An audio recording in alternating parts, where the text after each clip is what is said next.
Okay, everybody, welcome to the latest episode of All2ReelToo. My name is Michael E. Cullen II, and with me, as always, is... It's Matthew Haas. Matthew Haas? No funny nickname this time. Oh, okay. I was just making sure you weren't questioning your name, because you said it kind of questioning, like Matthew Haas? Oh, I did. I kind of have like a sort of inquisitive... Yeah. I'm always struggling with my identity, so. So, today on the show we have an all-two interview with film director Scott Barber. And we talk about his documentary, which was awesome, that I saw, called The Orange Years, which was not about the 4 years Trump was in office. No. Just want to emphasize that. The Orange Years was about it's called The Orange Years, the Nickelodeon Story. Story? I don't know what a story is. Do you know what a story is? Anyways, so no. the Orange Years, the Nickelodeon Story, which Scott co-directed with Adam Sweeney, a childhood friend of his. It was a great interview with him, talking about all the things. The documentary, if you haven't seen it, I highly recommend it. You can buy it or rent it on Amazon Prime and iTunes and all those good places. It's great watch, especially if you grew up on Nickelodeon like I did, and I'm sure Matt did. Yeah, if you liked shows like You Can't Do That on Television, Are You Afraid of the Dark, Doug, Ren and Stimpy, Rugrats, Clarissa Explains It All. Yep. All of those awesome shows, and and All That, Kenan and Kel. It covers all the years from basically the inception of Nickelodeon up to the SNICK years, the Saturday Night Nick years. It's really fun to watch, and he was able to get interviews with a lot of cool people like Kenan Thompson, especially Kenan Thompson is awesome.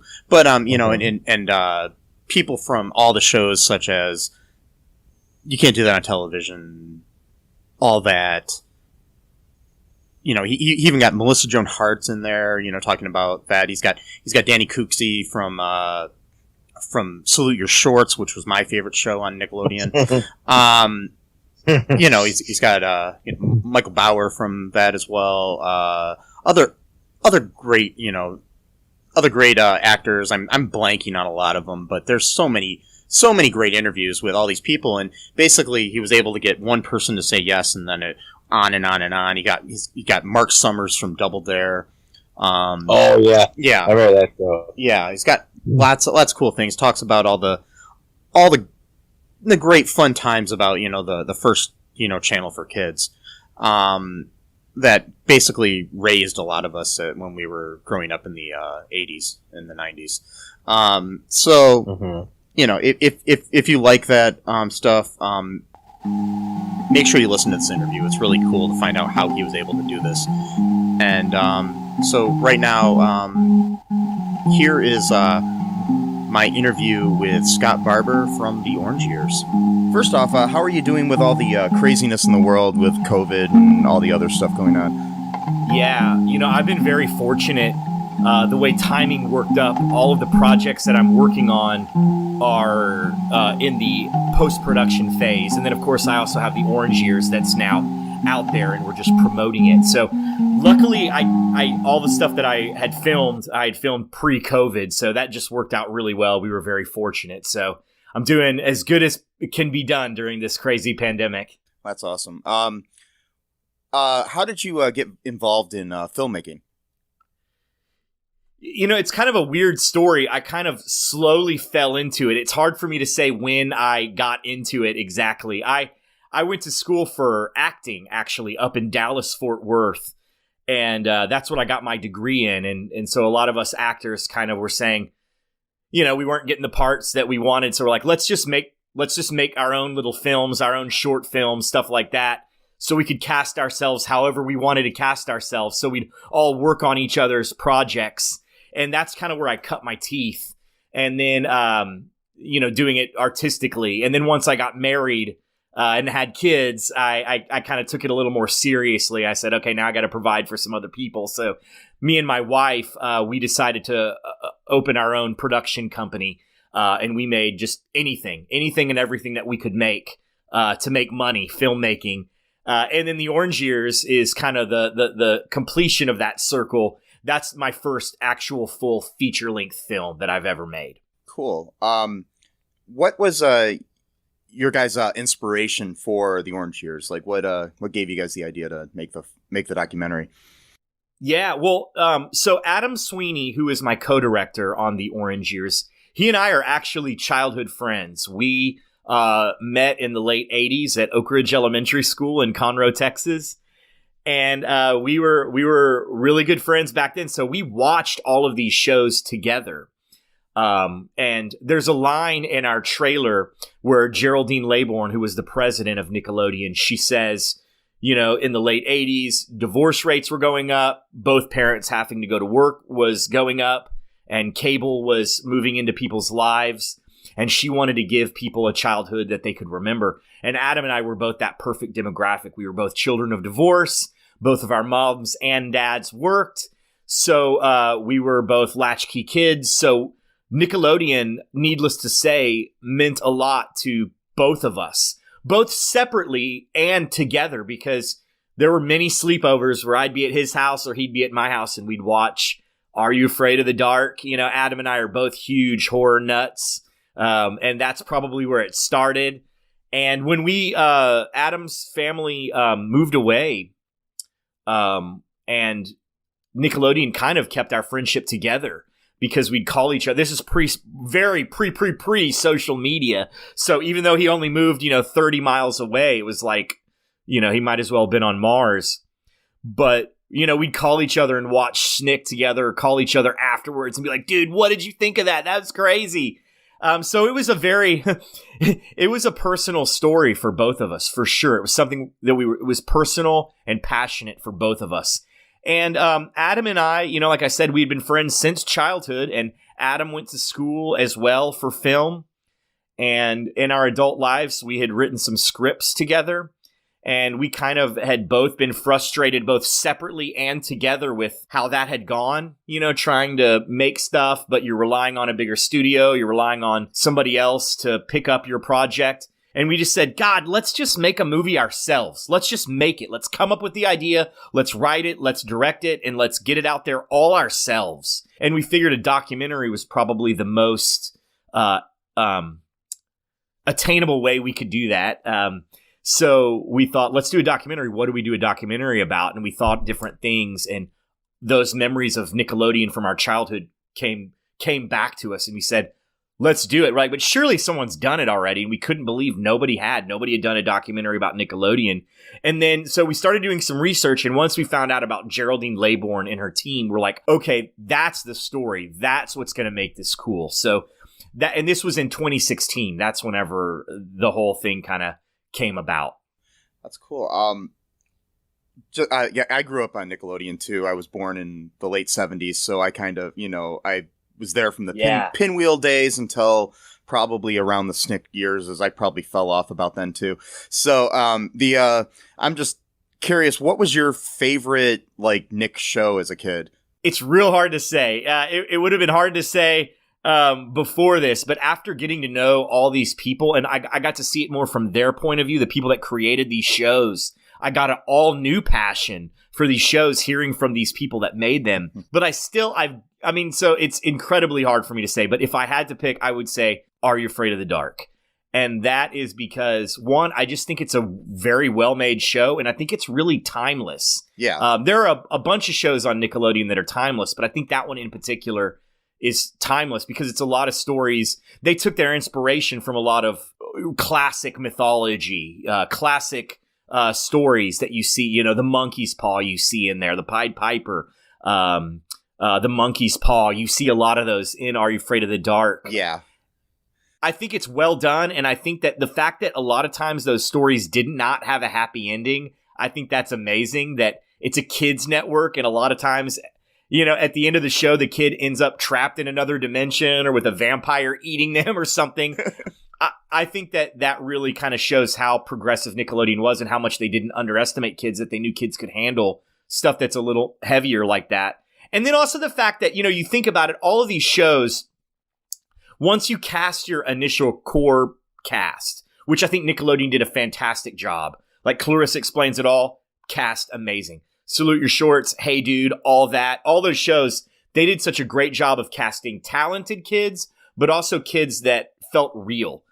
But Are You Afraid of the Dark took it another step because every single episode had to have a totally new cast. You start off at the beginning with the Midnight Society, but then the bulk of the episode is the story that they're telling. So they had to be really good at finding new kids all the time because every episode they had to cast a new kid.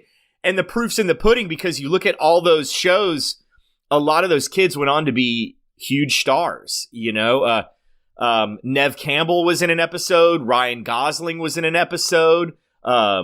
It's crazy how many people went on to be huge stars. So clearly they knew what they were doing. Yeah. I do think, overall, yeah, they definitely had on their live action, Nickelodeon overall had a good way of casting people that felt real, like real kids, like on Salute Your Shorts, which was probably my favorite. Oh my God, yes. I love that show. And, Denny Cooksey as Buttnick was probably my favorite character on TV at the time. So, yeah, he was. Yeah, me too. Yeah. I was super starstruck to get to meet him. It was crazy. I was starstruck. He accepted my friend request on Facebook a long time ago, and I was like, "Oh wow!" But he had like the first season. He had like the most ultimate mullet of a person ever. Yeah, yeah. I always say, like, when I was a kid, I was a cross between Sponge and Budnick. Like, I had the mullet like Budnick, and I really loved heavy metal music like Budnick, but I was really small and nerdy like Sponge. So I think I probably wanted to be Budnick, but I was more Sponge. Yeah. But yeah, and you think about it, also that dude, if you're about our age, like, he was on Different Strokes when you were a little kid, and then he was in Terminator 2. I know. He even was in Mac and Me for a few seconds. So it's like, he was everywhere. He was everywhere, back then. That's awesome. I mean, that's got to be interesting. That brings me to the next question. How were you able to get people like him and like Kenan Thompson and Melissa Joan Hart and Geraldine Laybourne especially to be part of the project? It was all different ways. We just had to cast our net super wide. It's funny because, like I said, Adam and I had never made a documentary before, and we'd never made a film before, a feature-length film. This was our first, so we were nobodies. I mean, we still are, but we were definite nobodies then. But we also had no inside track. A lot of times when people make a documentary, we found out it's because they have some sort of access to something. Yeah. We did not. We had no access to any of this stuff. So we did a crowdfund. That's how we were able to start the project, was doing a crowdfund. And the crowdfund was successful. And then there was this moment of panic after we got the money. We're like, oh my God, these people have entrusted us with all this money. What if we start trying to book interviews and everyone says no, and we just have to give everyone their money back and say sorry? But, so it was really difficult in the beginning, really difficult. But luckily, everybody was excited to talk about Nickelodeon, which I think is funny because a lot of times child actors that go on to do other things, they don't like talking about what they did in the beginning. They don't like talking about what they did as a child.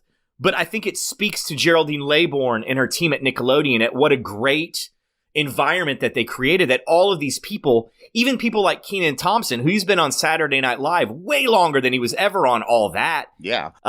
Even he was excited to talk about Nickelodeon because it's where they cut their teeth. And they're just as nostalgic as we are, just in a different way, because that's the beginning of their career. Yeah. So, we just started asking people any way that we could. If we could slide into their DMs on social media, we do that.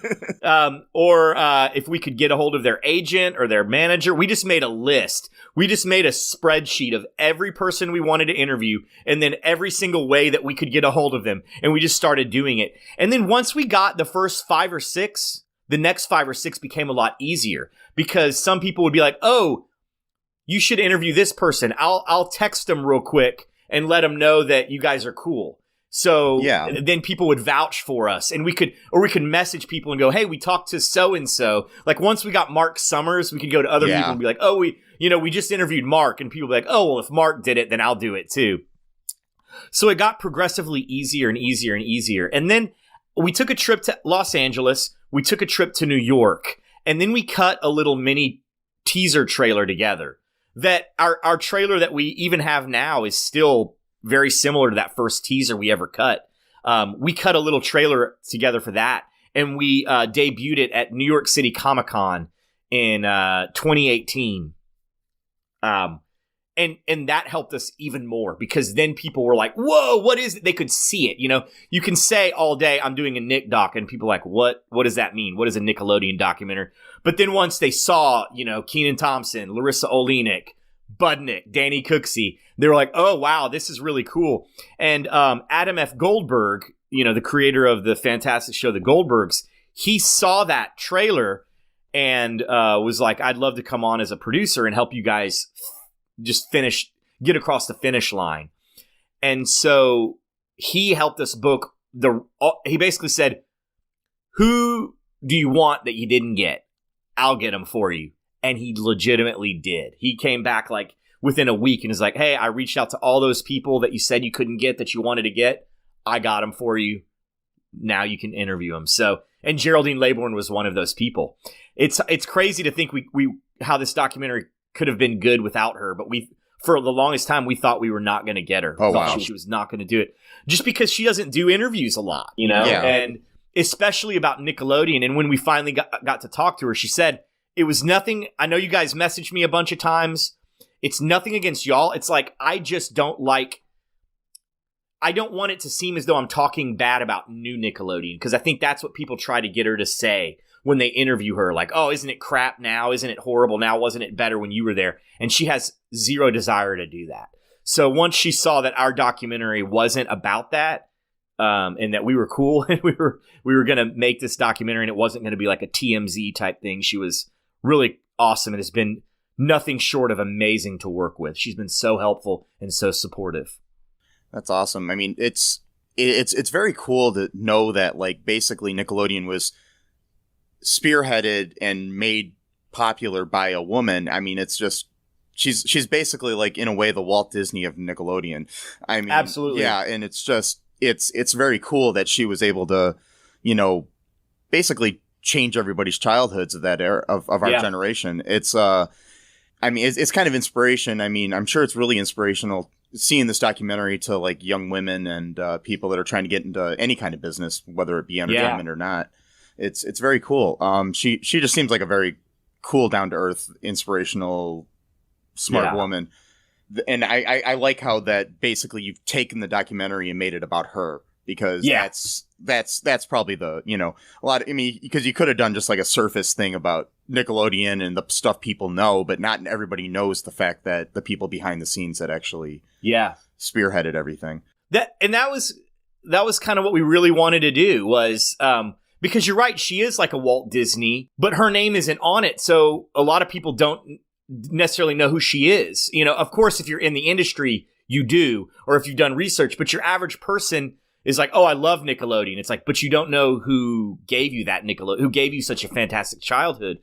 And I think with this really fantastic movement that we're seeing for diversity in entertainment now, I think it's great to go, hey, look what can happen when you do look what can happen when you do listen to voices that are outside of the quote unquote norm. Yeah. This already happened. This isn't a what if. What if we start letting, more people make stuff?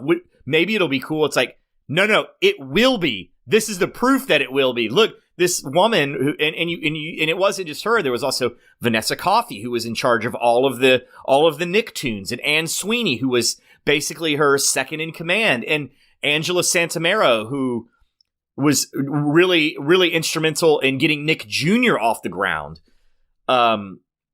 Look what can happen. It's amazing. So yeah, I think it's pretty cool. I was honored to get I'm very honored and humbled to get to be a part of this. Just curious, what do you wish you knew that you know now that you didn't know before you started the documentary? Like, is there anything that, you wish you would have known? Yeah. There's a lot. I mean, a lot of technical stuff, like I know I can do everything that I did then. I can do a lot better now. So there's a lot of boring technical things. The only thing I like to say is, like, filming and editing this film was so much fun. Like, what's the old saying? People say, like, do something that you love and you'll never work a day in your life. I think that's something like that. That's how this felt. Like, we had to really bust our butts to make it happen. And we knew we were going to have to, because we knew for this to feel real and authentic, we were going to have to get a lot of people, a lot more people. An average documentary maybe has 5, 10, 12 people. We knew we were going to have to get at least 1 or 2 people from each show. Yeah. And we had to get a lot of people, and we did not have a big budget at all. Like, this was done on a absolute shoestring budget, DIY punk rock way of filmmaking. And it was just so much fun to film all these interviews. It was so much fun. And then to get to edit them was so much fun. But then all the business side, I would stand my ground a lot more than I think that we did. There's going to be people that are going to try to take advantage of you once you have that. There were people that believed in us from the very beginning. And that's amazing. Bill Parks, Lee Leshin, they're 2 producers that came in from the very beginning and were like, hey, I think you guys have a good idea. I'm going to help you. But then once you start getting some traction, people want to come in and kind of take it from you. And, just be confident in yourself. And also the business end takes a long, because that's what I didn't know anything about. I knew how to film. I knew how to edit. This was just on a much bigger scale than I had ever done before, much larger, but I still I knew what I was doing. But the business end, I had no idea. So that's what I wish I would tell filmmakers, like, find somebody that you trust that knows how to do that stuff. We did that. And that's the only reason why we were successful, is we did have some people on our team that were good at that and were able to help us. Because, for example, the film debuted at 2018 at DOC NYC is when this debuted. And it just now came out. It just takes a long time, especially if you have to deal with bullcrap from people. It makes it come even longer. So, did you ever visit Nick Studios as a kid or anything? I didn't get to. I always wanted to, but our cinematographer Sean did. So I got to watch a lot of his home videos and hear him talk about it. It seems amazing. Yeah, I went there once when I was a teen, and I don't know if I was really into Nickelodeon at the time, but it was still really cool to see the behind the scenes of stuff. Because I think that might have been like right when I was kind of waning off of, like caring about Nickelodeon. But it was really cool though. I was glad I went into that, because I was more excited about going to like the Back to the Future ride and stuff like that at Universal. But I ended up going to that, and I was like, wow, this is cool, because like my little cousin, he wanted to go to it, and we were there, and it was fun, watching people get slimed and all that other stuff. And we watched like a little game show. I don't know if it was one that was actually aired on TV or one that they set up to do there, but yeah, it was pretty cool to see that all done. And I love anything behind the scenes when it comes to filmmaking, because I'm a filmmaker myself, so it's kind of cool to see that stuff. But yeah, that was fun. What was like, I mean, I know I already asked you about like what you would want to know ahead of time, but was there anything while making this movie that really, really surprised you? Like anything you found out or anything like that was like the most surprising? Well, like there's a whole first chapter where we talk about Nickelodeon when it only existed in Columbus, Ohio on this thing called Cube. Yeah. And I was just fascinated by Cube. Like it was, because I knew nothing about it. So I was having fun with that because there was no nostalgia attached to that at all. I didn't remember this. But to learn about this weird, it was a weird invention that, I've always loved stuff like that, like failed technologies like Laserdisc or Beta or AOL. Like I love learning about technologies that didn't make it and why. And so that was like right up my alley to get to learn about this weird invention where you could essentially, this is in the late 70s, you could talk back to your TV through buttons. That's just fascinating. But especially when you think about it, like that's what we do now. You know, like American Idol or The Voice, you're like calling in on your phone and voting. That's like what they were doing way back then. The technology just wasn't there to make it happen, you know? It's kind of like the Power Glove. You know, the Power Glove was a cool idea for Nintendo, but it was when you actually, I don't know if you ever had a Power Glove, but when you actually got it, it sucked. It didn't do what it was supposed to do. But years later, the Wii did what the Power Glove was supposed to do all those years before, but it actually did it well, you know? So I was surprised by that. I was surprised. I was just going to say, I remember the Power Glove looking so cool in The Wizard with Fred Savage, but it was just like, I never, I had a friend who had one, but gosh. Yeah. The commercials had the guy, he's like boxing and it's like, whoa, literally whatever you're doing with your hand is what's happening on the screen. No, there were like 4 things that you pointed at. It made the games like way harder. Yeah. But I was fascinated by that. And, you know, the whole thing about Vanessa Coffey helping to basically create Nicktoons. I was fascinated by that.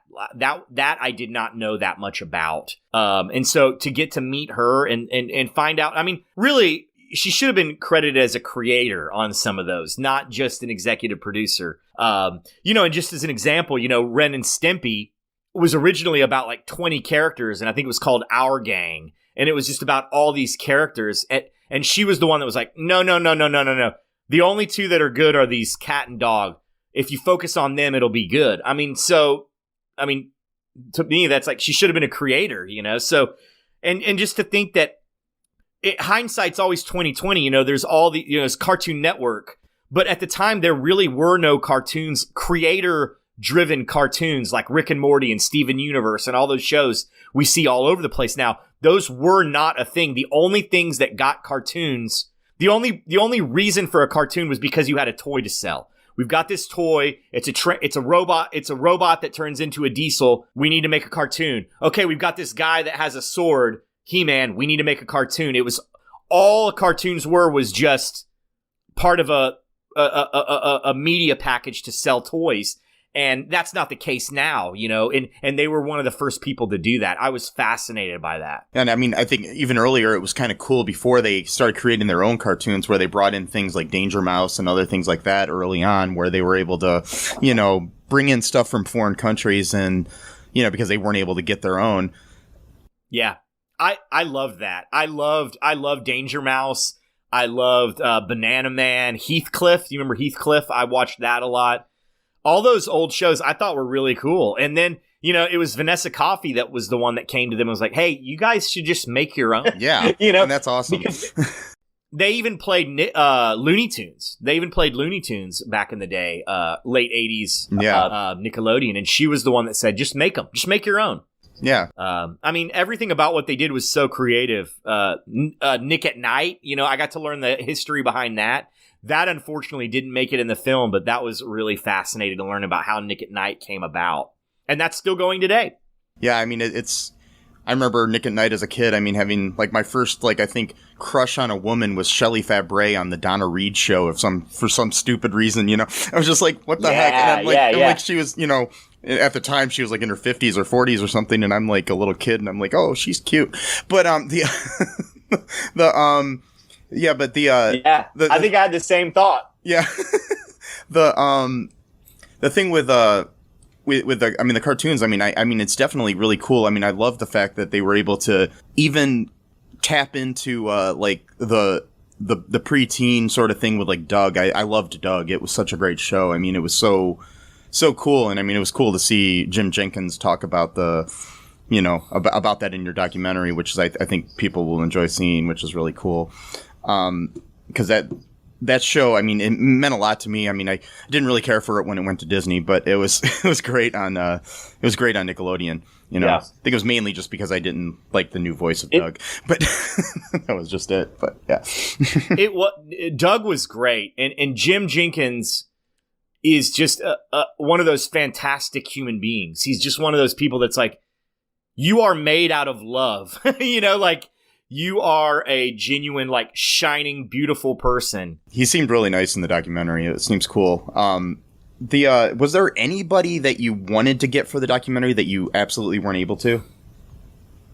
Or are you not allowed to talk about it? Yeah, I mean, no, I can talk about it. I mean, because at the end of the day, realistically, we could have filmed this thing forever. We could have gotten, at some point, we had to cut it off. We're like, okay, if we get any more people, we're not going to be able to do any shows justice. But I mean, obviously, a big one that people always bring up is Alanis Morissette, who she was only on a couple of episodes of You Can't Do That on Television. Yeah, but that would have been pretty. It would have been. Ultimately, all the people that we didn't get were for selfish reasons, because I just would have loved to have met them. Like I would have loved to have met Alanis Morissette. Also, Iggy Pop. He played the neighbor's dad on Pete and Pete. I would have loved to have gotten to meet Iggy Pop again, purely for selfish reasons.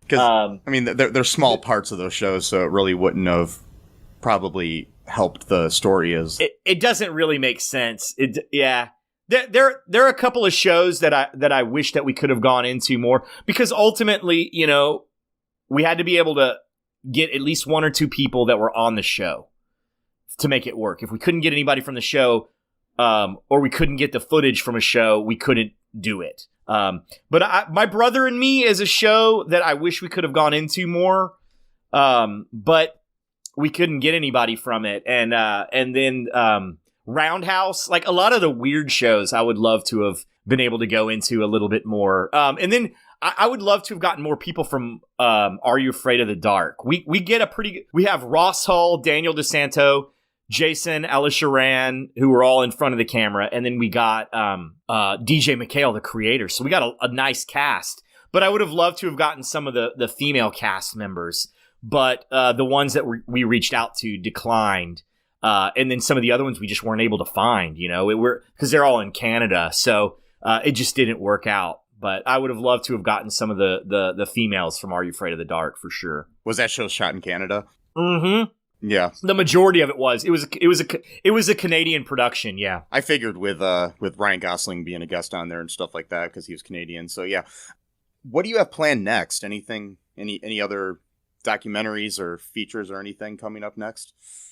Yeah, I got a lot of cool stuff coming up. So I'm actually just before COVID really got crazy, wrapped filming a cool documentary about the band GWAR. And for a lot of people that don't know GWAR, they're Empire. I always bring up Empire Records. They were the band that eats Mark. Yeah. Whenever he eats the pot brownie.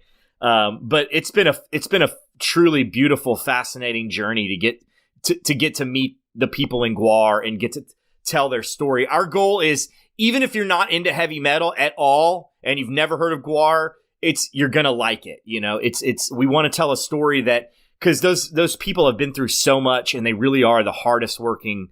I don't even want to call them a band, because that's one thing. Spoiler alert, that you find out they're not really a band. They're more of a artist collective. But they're some of the hardest working people in show business. So hoping to have that done, soon. And then we'll start shopping that out there. It's cool. Yeah. I know that, I can't remember who it was, but there was somebody from my area, because I'm in Toledo, Ohio, that was a member of GWAR at one point. So that's kind of cool to hear, because I remember that was the first time I actually heard of GWAR. I actually saw them once in concert, like years ago, like in the 90s or something. So yeah, that was crazy. That's kind of cool.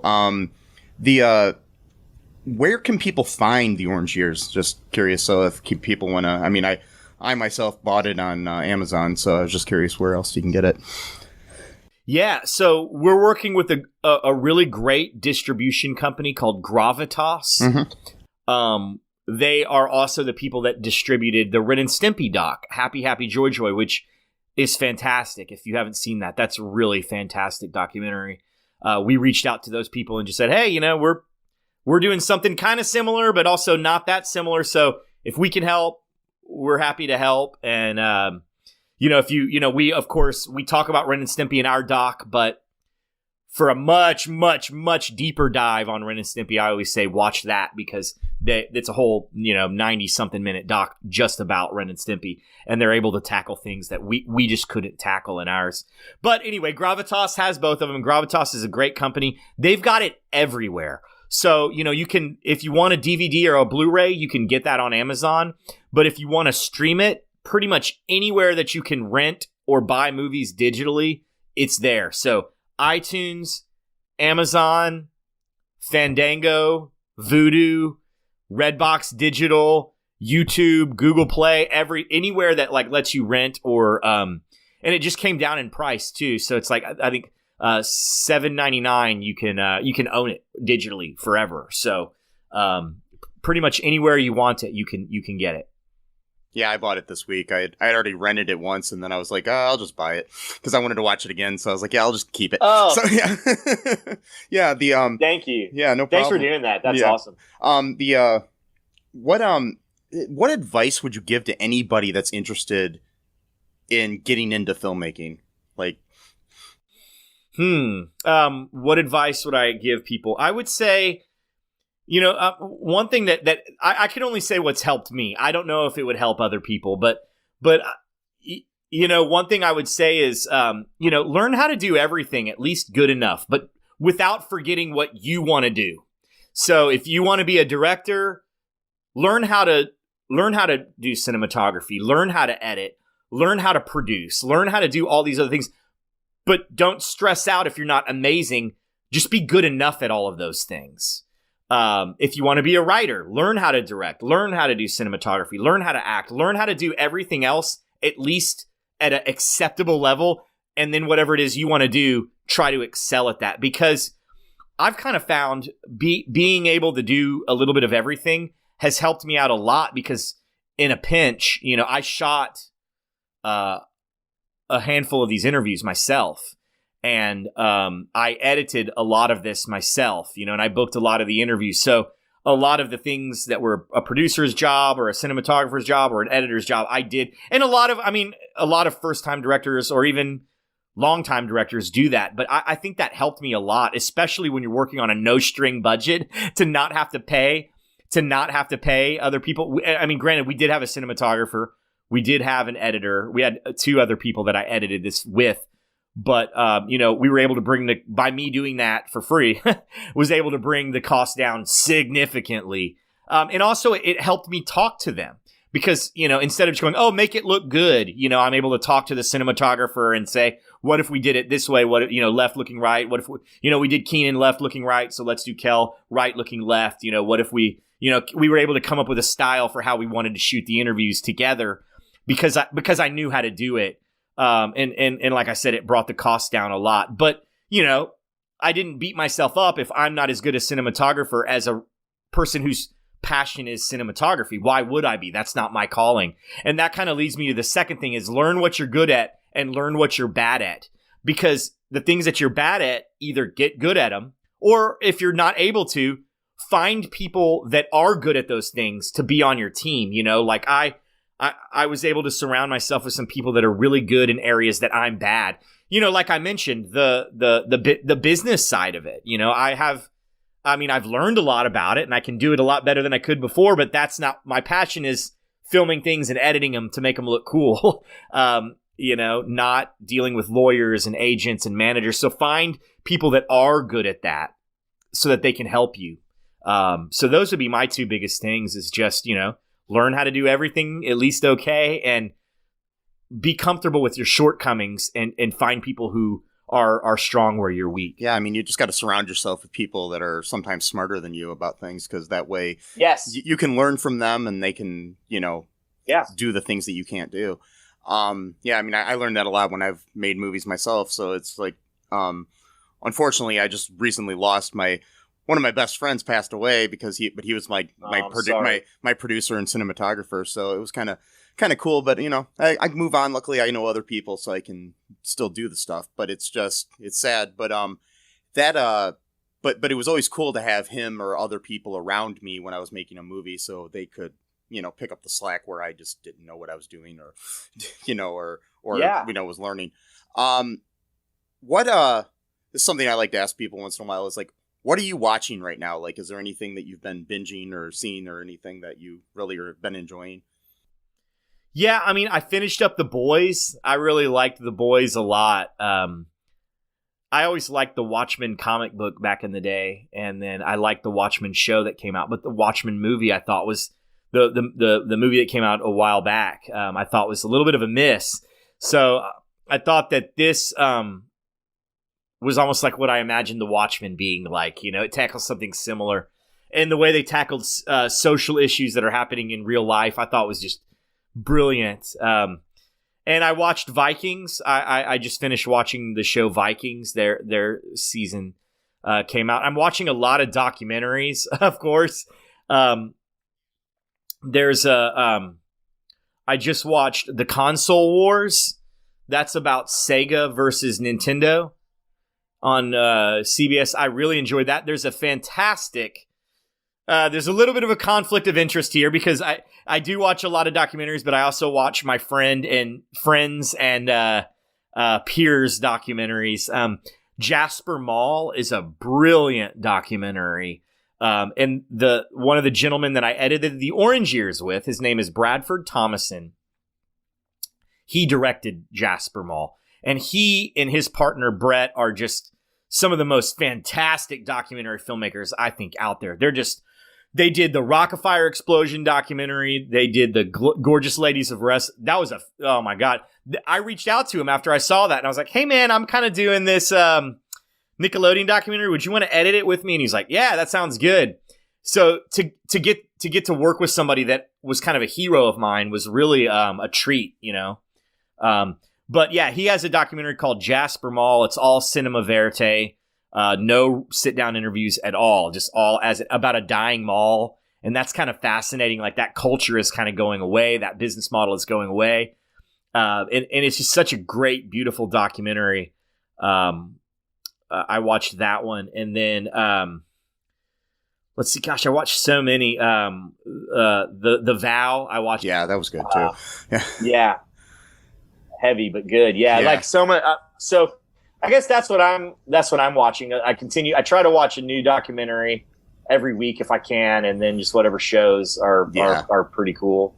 Yeah, I'm a big documentary fan. Obviously, that's why I reached out to you. I especially anything about entertainment, but also, I mean, yeah, I just actually added Jasper Mall to my queue on Amazon just the other day. I didn't realize that there was any connection, so yeah, I just added it. So yeah, that's cool. Yeah, so good. It's so good. Yeah, I'll have to definitely probably watch that this weekend. That's really cool. Before I let you go, anything else you wanted to add before I let you go here? Yeah, I mean, the thing that I'm really has been such an honor, to tell this story has been so amazing. The fact that we got to do that, I have to pinch myself all the time that we got to make this Nickelodeon documentary. But the importance, kind of to go back to the advice that I was saying of surrounding yourself with a great team. It helped me so much. We had so many talented people. Sean Coffin was our cinematographer on this. He has a documentary out called Netflix versus the World. Such a good documentary.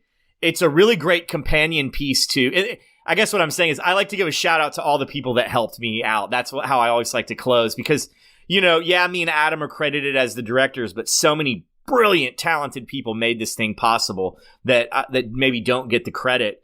And it really takes a village to make a film. But Sean, he did Netflix. He did Netflix versus the World. If you've recently watched The Last Blockbuster, that's a great documentary. Netflix versus the world is a great companion for that, because he does go into Blockbuster in his Netflix doc of what went wrong there. Why were they not able to compete with Netflix? So if you've watched Blockbuster, if you want more of that good Blockbuster video nostalgia, watch Netflix versus the world. I would. I worked at Blockbuster for 9 years, so I definitely would. Oh, cool. Yeah. It's so nostalgic. So yeah, if you watch the last Blockbuster and you're just wanting a little bit more, watch Netflix versus the world, because Netflix is only half of it. The other half of his documentary is basically about Blockbuster and what happened. And then, there's Bradford Thomason, who did Jasper Mall, who also did a really cool documentary about Van Halen and called The Lost Weekend. It's short. You can find it online for free. It's really cool. And he's so talented. Window Pictures. And another person at Window Pictures is Bradford's wife, Allie Clark. She did our opening titles, and I think our opening titles are so cool. I think that when I saw those, I was just blown away. I think it totally sets the tone, and she did that. She's so talented, and she does a lot of the motion graphics for Bradford's movies. And then Justin Harder of Klaus Studios, he did all of our drawings, and he's most famous for doing the end credits for Deadpool. He did a lot of our artwork.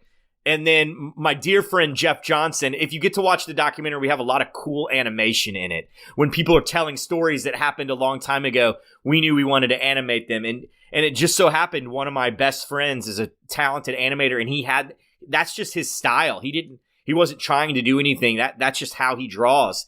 And it came out so good. So Jeff Johnson, check out his animation in it.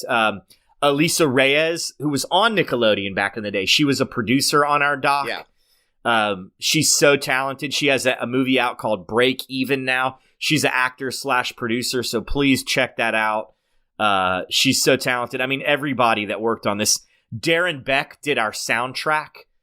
And I mean, talk about a guy with his work cut out for him. He had to think about all this. When you watch our doc, we have so many songs in there, because when we talk about, hey, dude, we had to play some country music and some that kind of music. And then we talk about, you can't do that on television. We have this weird polka music playing.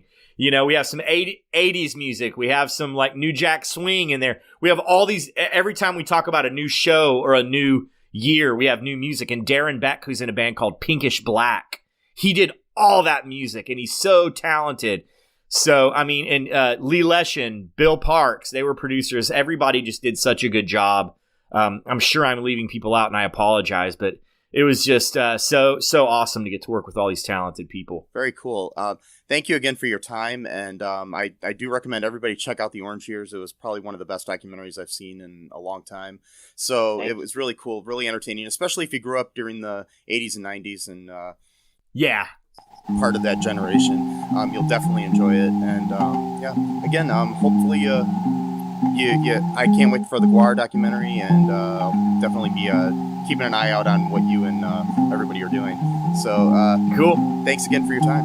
Yeah, thank you. I appreciate it. No problem. Okay, that was my talk with Scott Barber, the co-director of The Orange Years, the Nickelodeon Story. Hope you enjoyed that. Matt had a good idea for a sequel documentary for this. When we were talking, what was that, Matt? Oh, just do another The Orange Years Part 2, and it's just having all the same people interviewed talking about Trump the whole time.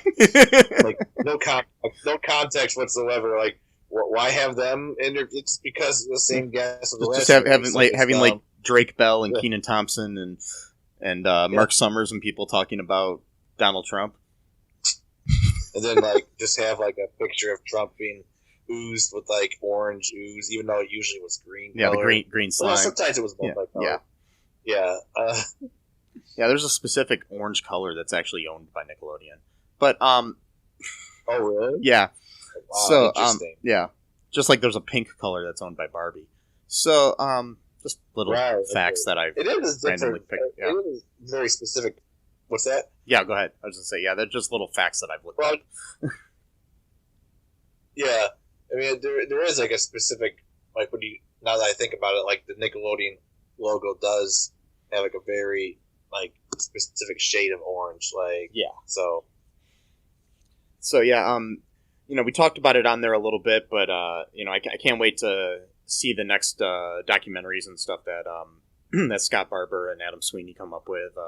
I know Scott was talking about they're doing one about GWAR, the rock band that dressed up and stuff, the performance artists basically, GWAR, which that'll be fun to watch. Yeah. Can't wait till that comes out.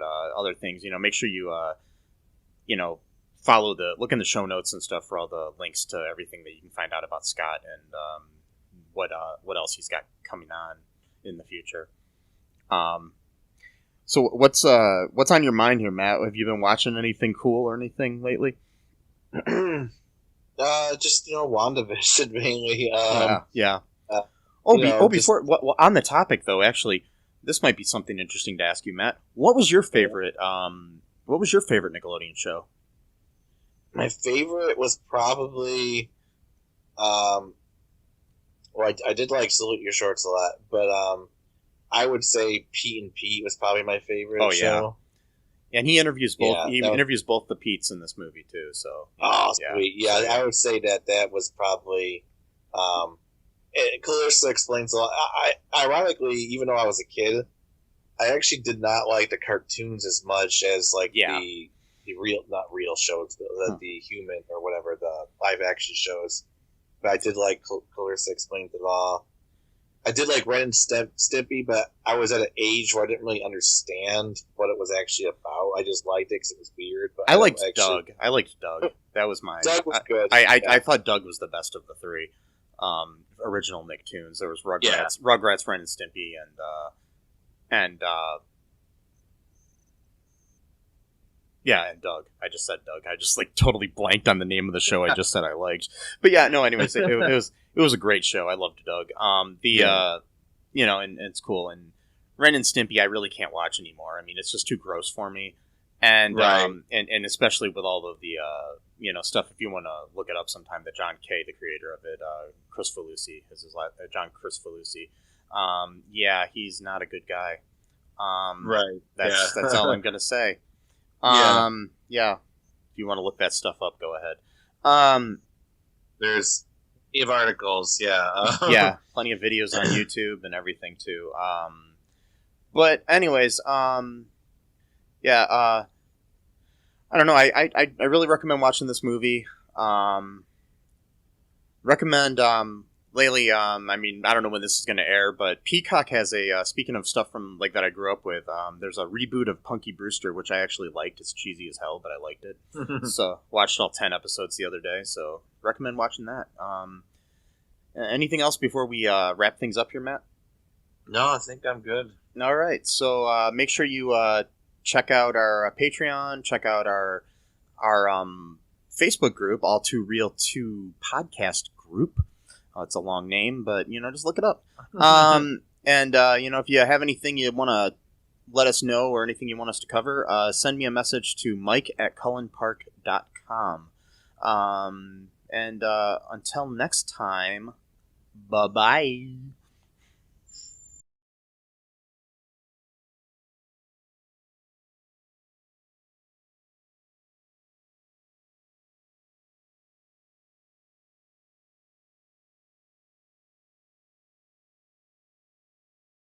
Thanks for listening to All2ReelToo podcast, a Cullen Park production. Produced and edited by Michael E. Cullen II. Music by Matthew Hawes. Subscribe and share the show. Visit us at cullenpark.com.